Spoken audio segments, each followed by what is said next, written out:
नमस्कार साथियों, आपका स्वागत है आपके अपने YouTube चैनल नैनो अकेडमी पर। मेरा परिचय, मेरा नाम विक्रम है।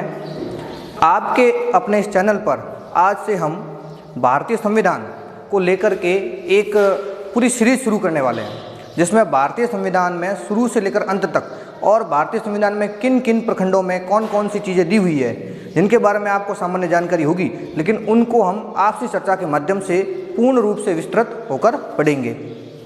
सबसे पहले भारतीय संविधान। भारतीय संविधान क्या है? देखिए, संविधान क्या होता है।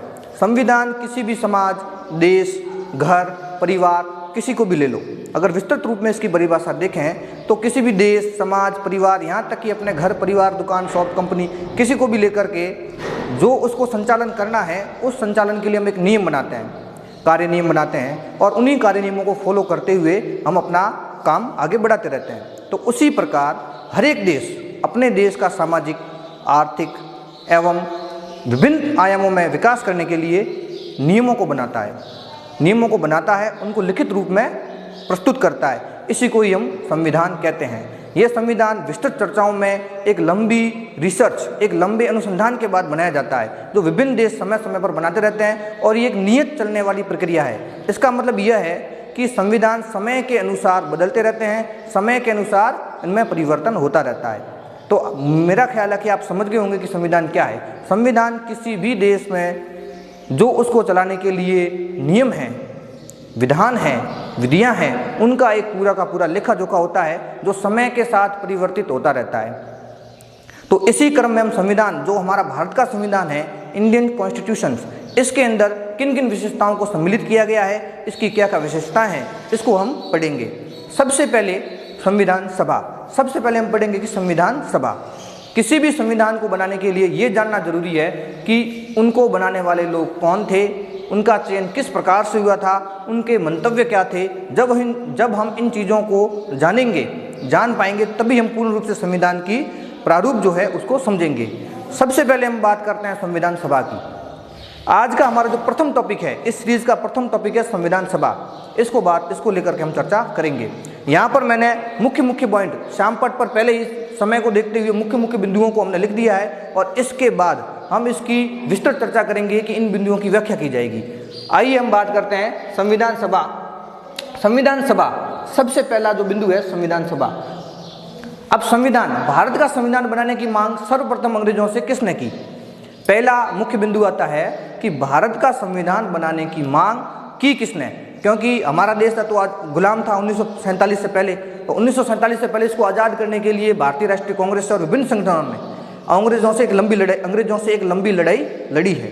और इस लड़ाई के क्रम में उन्होंने ये विचार भी प्रस्तुत किया था कि आज़ादी के बाद जो भारत का संविधान है वो भारत के लोग ही बनाएंगे, और इसकी प्रक्रिया 1947 से पहले शुरू हो चुकी थी। तो सवाल ये है कि इसकी शुरुआत सबसे पहले कहाँ से हुई थी? तो सबसे पहले शुरुआत हुई थी, भारतीय जो संविधान है उसकी सर्वप्रथम मांग की थी 1934 में मानवेंद्र नाथ रॉय ने। ये मानवेंद्र नाथ रॉय है जो कि एक कम्युनिस्ट थे। इन्होंने सबसे पहले अंग्रेजों से मांग की थी कि हमें भारत का संविधान बनाना है, और ये संविधान हम स्वयं बनाएंगे, जो पूर्ण रूप से भारतीय आवश्यकताओं के अनुरूप होगा, न कि अंग्रेजों की आवश्यकताओं के अनुरूप। उसके बाद आता है आधिकारिक रूप से कांग्रेस द्वारा।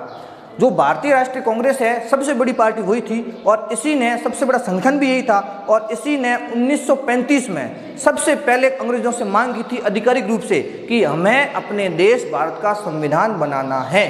और इसी के अगले क्रम में संविधान निर्माण की घोषणा, भारतीय राष्ट्रीय कांग्रेस द्वारा संविधान निर्माण की घोषणा 1938 में पंडित जवाहरलाल नेहरू द्वारा की गई। तो ये सबसे मुख्य बिंदु है जिसे आपको ध्यान में रखना है कि 1938 में प्रधानमंत्री, जो भारत के पहले प्रधानमंत्री थे, पंडित जवाहरलाल नेहरू ने अंग्रेजों से ये मांग की थी कि भारत का संविधान भारत के लोगों द्वारा, भारत से ही चुने गए वयस्क मताधिकार के माध्यम से जो सदस्य होंगे उनके द्वारा ही बनाया जाएगा, और ये पूर्ण रूप से भारतीय आवश्यकताओं के अनुरूप होगा। एक बार मैं फिर से रिपीट करता हूं कि पंडित जवाहरलाल नेहरू ने 1938 में सबसे पहले ये घोषणा की थी कि भारत का संविधान वयस्क मताधिकार के माध्यम से चुने हुए लोगों के द्वारा ही लिखा जाएगा, बनाया जाएगा, और जो ये चुने हुए लोग होंगे उन्हीं को ही सम्मिलित रूप से संविधान सभा कहा जाएगा। तो इस जो घोषणा की गई थी कांग्रेस द्वारा, इस घोषणा को ब्रिटिश सरकार ने अपनी सैद्धांतिक सहमति दी।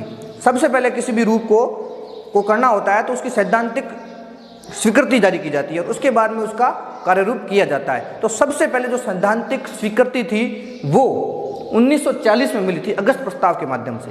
एक अगस्त प्रस्ताव था जो भारतीय राष्ट्रीय कांग्रेस और ब्रिटिश सरकार के बीच में हुआ था, जिसको सम्मिलित रूप से अगस्त प्रस्ताव के नाम से जाना जाता है। उसके माध्यम से ब्रिटिश सरकार ने सबसे पहले इसकी संविधान निर्माण की स्वीकृति, सैद्धांतिक स्वीकृति दी थी। ध्यान रखिएगा, प्रश्न में परीक्षा में ये प्रश्न आएगा कि सबसे पहले संविधान सभा की सैद्धांतिक स्वीकृति कब दी गई?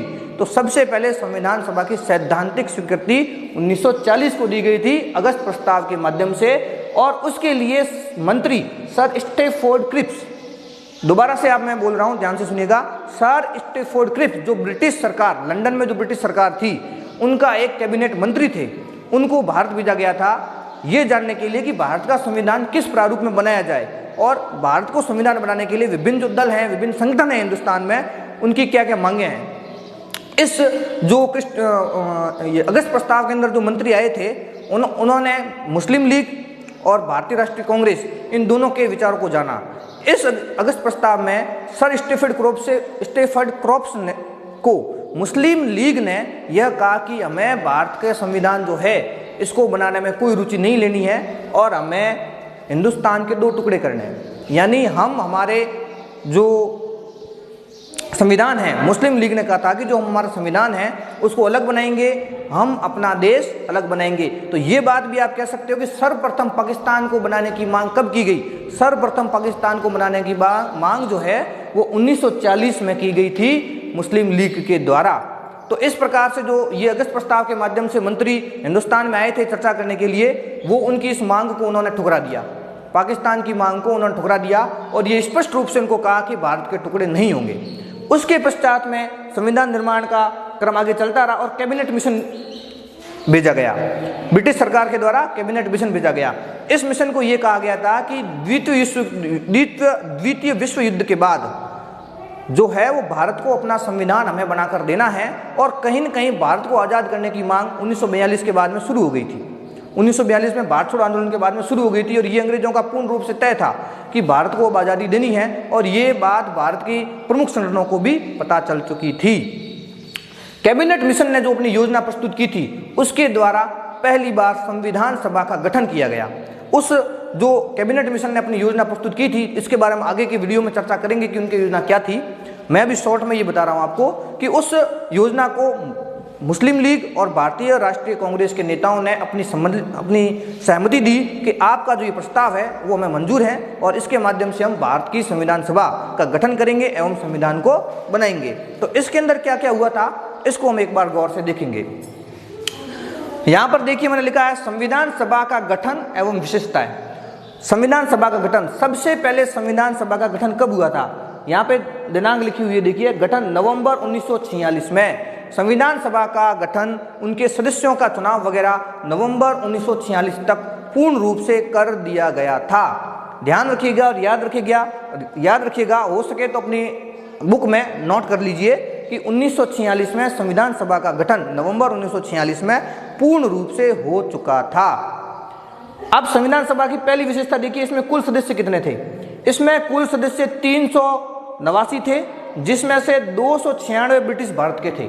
ब्रिटिश भारत से मतलब भारत के अंदर वे क्षेत्र जिन पर पूर्ण रूप से ब्रिटिश सरकार का, भारत की सरकार जो ब्रिटिश के अधीन थी, उनका नियंत्रण था, उनको आवंटित की गई 296 सीटें। परीक्षा में यह प्रश्न पूछा जा सकता है कि संविधान सभा में ब्रिटिश जो भारत था उनके कितने सदस्यों को चुना गया था? तो 296। और देसी रियासतें वे रियासतें थी जिनके ऊपर नियंत्रण तो ब्रिटिश सरकार का था, लेकिन वे अपने आंतरिक मुद्दों पर पूर्ण रूप से स्वतंत्र थे। और ये किनको कहते थे? देसी राजे रजवाड़े। जो देसी राजे रजवाड़े थे हिंदुस्तान में, उनको देसी रियासतों के नाम से जाना जाता था। और उनको कुल मिला के कितनी सीटें दी गई थी? 93 सीटें दी गई थी। अब ब्रिटिश भारत के अंदर 11 प्रांत थे, उन 11 प्रांतों को 292 सीटें दी गई थी। कितनी सीटें दी गई थी? 292 सीटें दी गई थी। और 4 मुख्य आयुक्त, जो हिंदुस्तान में 4 मुख्य आयुक्त थे जिनमें कमिश्नर थे, जैसे कि राजस्थान के अंदर अजमेर मेरवाड़ा का क्षेत्र है वो मुख्य कमिश्नर का प्रांत कहलाता था।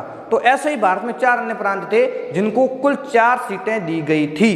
पहली विशेषता एक बार फिर से मैं आपको बताना चाहूँ, कुल सदस्य थे वो 389 थे, जिनमें से ब्रिटिश भारत के अंदर 296 सीटें आवंटित की गई थी एवं देशी राज्य रजवाड़ों को, देशी रियासतों को 93 सीटें आवंटित की गई थी। और देशी रियासतों के बाद में जो ब्रिटिश भारत है उसके अंदर भी क्लासिफिकेशन होता है। 292 सीटें 11 प्रांतों को, जहां पे गवर्नर का शासन था जो सीधा भारत सरकार को रिपोर्ट करता था, वायसराय को रिपोर्ट करता था, और 4 मुख्य आयुक्त थे जो, जैसे कि मैंने आपको बताया अजमेर मेरवाड़ा क्षेत्र है, उसी प्रकार के हिंदुस्तान में 4 मुख्य आयुक्तों के क्षेत्र थे, उनको 4 सीटें आवंटित गई। इस प्रकार सीटों का आवंटन आपको समझ में आ गया कि इतनी सीटें थी। अब दूसरी विशेषता थी कि प्रत्येक सीट 10 लाख जनसंख्या पर थी, यानी उस समय हिंदुस्तान पर जो एक सीट थी उन्होंने ये तय किया गया था कि प्रत्येक एक सीट 10 लाख लोगों को आवंटित की जाएगी, यानी प्रत्येक 10 लाख लोगों पर एक सीट का आवंटन किया गया था जो विभिन्न समुदायों में बांटनी थी। तीसरी इसकी विशेषता थी कि सीटें 3 समुदायों में आवंटित होगी। उस समय यह तय किया गया था कि जो भी ये 389 सीटें हैं उनको 3 समुदायों में बांटना था। पहला समुदाय मुस्लिम, दूसरा समुदाय सिख और तीसरा था मुस्लिम और सिख, इनके अलावा जो कोई भी है वो, यानी हिंदू, बौद्ध, जैन, पारसी इत्यादि इत्यादि, इनको देना था। यानी कि कुल मिलाकर के जितने भी हिंदुस्तान में समुदाय हैं उन सभी का प्रतिनिधित्व संविधान सभा में रखने की योजना बनाई गई थी। चौथी विशेषता है, जो सबसे महत्वपूर्ण विशेषता है संविधान सभा की, इसको गौर करिएगा। सदस्यों का चुनाव प्रांतीय असेंबली से उसी समुदाय के लोगों द्वारा एकल संक्रमणीय मत व आनुपातिक प्रतिनिधित्व के माध्यम से होगा। अब इसकी व्याख्या आप सुनिए, अच्छी तरह से सुनिए ध्यान से।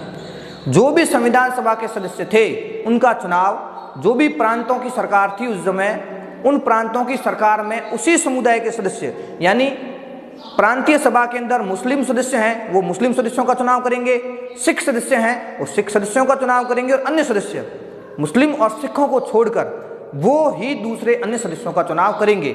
और चुनाव की क्या प्रक्रिया होगी? एकल संक्रमणीय मत द्वारा। एकल संक्रमणीय मत जो चुनाव की प्रणाली है, चुनने की प्रणाली है, जैसे भारत में राष्ट्रपति को किस प्रकार से चुना जाता है उसी प्रकार से एकल संक्रमणीय मत के द्वारा। और आनुपातिक प्रतिनिधित्व, यानी चुनने में ये पूर्ण रूप से ध्यान रखना है कि सभी अनुपात में सीटों को आवंटित किया जाए, यानी दलितों को भी हमको लेना है, महिलाओं को भी लेना है, मध्यम वर्ग को भी लेना है, उच्च वर्ग को भी लेना है। इस प्रकार से सभी वर्गों का इस संविधान सभा में प्रतिनिधित्व होना चाहिए, इसी को कहते हैं अनुपातिक प्रतिनिधित्व। तो इस प्रकार से जो सदस्यों का चुनाव है वो दोबारा आप देख लीजिएगा एक बार। सदस्यों का चुनाव प्रांतीय असेंबली से, यानी जो राज्य, जैसे वर्तमान में राज्य है उसी प्रकार ब्रिटिश भारत में भी प्रांत थे, उन ब्रिटिश प्रांतों के जो सदस्य थे विधानसभाओं के, उन सदस्यों के द्वारा उसी समुदाय के लोगों द्वारा, जो समुदाय जिसको चुनाव लड़ना है, चुनाव में अपन को संविधान सभा में भेजना है, उन्हीं के सदस्य जो प्रांतीय सभा में हैं उन्हीं लोगों के द्वारा चुना जाएगा जिस समुदाय से वे बिलोंग करते हैं, और एकल संक्रमणीय अनुपातिक प्रतिनिधित्व के माध्यम से चुने जाएंगे। 5वीं विशेषता है, देशी रियासतों के संबंध में जो भी सदस्य चुने जाएंगे उनका चुनाव जो देशी रियासत के राजा है उन्हीं को करना था, वहां की जनता को नहीं करना था। तो इस प्रकार से ये जो 5 विशेषताएं हैं संविधान सभा से संबंधित, यदि कोई सवाल आता है तो पहले खंड के अंदर से या दूसरे खंड के अंदर से ही मुख्य रूप से दिया जाता है। आप अब तक जितने भी प्रश्न संविधान सभा से विभिन्न प्रतियोगी परीक्षाओं में आए हैं उनको आप अगर उठाकर देखेंगे तो संविधान सभा से जो भी प्रश्न आए होंगे या तो इनमें से या इनमें से ही आए होंगे। इनसे बाहर लगभग नहीं जाता है, 99% नहीं जाते हैं, और हो सकता है 1% चले जाए, लेकिन 99% सवाल इनमें से ही आते हैं। और मेरा ये विचार है कि यदि आप इस वीडियो को ध्यान से समझ लेंगे, ध्यान से देख लेंगे, तो आपको संविधान सभा से रिलेटेड किसी भी प्रकार की समस्या नहीं होगी। अगला है चुनाव। अब ये तो तय हो गया कि सदस्यों का चुनाव किस प्रकार से करना है, कैसे करना है, ये तो तय हो गया। अब है कि चुनना था उनको, उनका इलेक्शन करना था, चयन करना था, वो किस प्रकार से होगा। देखो, चुनाव जो है जुलाई अगस्त 1946 में हुए थे। जुलाई से लेकर के अगस्त तक 1946 में इसके चुनाव कराए गए। अब चुनावों के क्या परिणाम रहे? चुनावों के परिणाम में ब्रिटिश भारत जिसको 296 सीटें दी गई थी, जिसमें से भारतीय कांग्रेस को 208 सीटें मिली, मुस्लिम लीग को 73 सीटें मिली और अन्य जिसके अंदर छोटी पार्टियां, स्वतंत्र उम्मीदवार वे थे, उनको 73 सीटें मिली।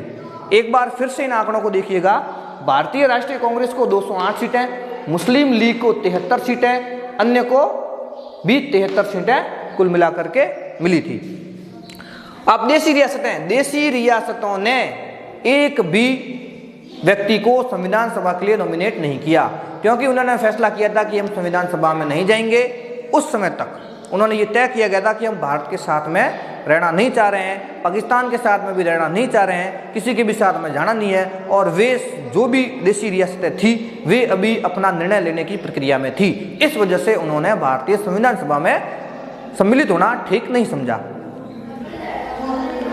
अब आपके मन में विचार होगा कि कई बार परीक्षा में ये सवाल पूछ लिए जाते हैं कि क्या संविधान सभा पूर्ण रूप से लोकतांत्रिक तरीके से चुनी गई सभा थी?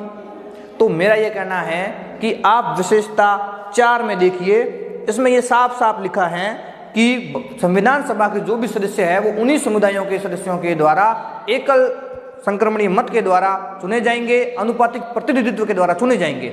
और जो संविधान सभा के सदस्यों को चुनने वाली प्रांतीय सभाएं हैं, उनके खुद के जो सदस्य चुने गए हैं वो भी कभी वयस्क मताधिकार के द्वारा, यानी कि हिंदुस्तान के सभी लोगों को साथ लेकर के चुनाव का अधिकार देकर के नहीं चुने गए थे। तो इस प्रकार से यह मुख्य बिंदु उभर कर आता है कि जो भारत की संविधान सभा के सदस्य थे वे सभी सदस्य वयस्क मताधिकार के आधार पर, सार्वभौमिक मताधिकार के आधार पर नहीं चुने गए थे। उनका सिलेक्शन बहुत ही कम लोगों के द्वारा चुने गई एक प्रांतीय विधानसभाओं के सदस्यों के द्वारा उन्हीं में से किया गया था। ये इस बात को कहता है। बाकी मोटे मोटे रूप से मैंने इससे संबंधित आपको चर्चाएं की है। अब वीडियो के अंत तक बने रहिएगा, इससे अगला एक और वीडियो मैं इसी क्रम में बना रहा हूं जो संविधान सभा के क्या कार्य थे और उन्होंने मुख्य रूप से क्या क्या कार्य किए उसको लेकर के है। इस वीडियो के बाद में दूसरा वीडियो कंटिन्यू आ रहा है, कृपया वीडियो के साथ बने रहें। अगर आपको ये वीडियो पसंद आया है तो कृपया इसको लाइक करें, शेयर करें, और अगर आपने चैनल सब्सक्राइब नहीं किया है, आप नए हैं, तो कृपया इस चैनल को सब्सक्राइब करें। Thank you. इस वीडियो के अंत तक बने रहें। इस वीडियो के बाद नेक्स्ट वीडियो इसी से संबंधित तुरंत आ रहा है।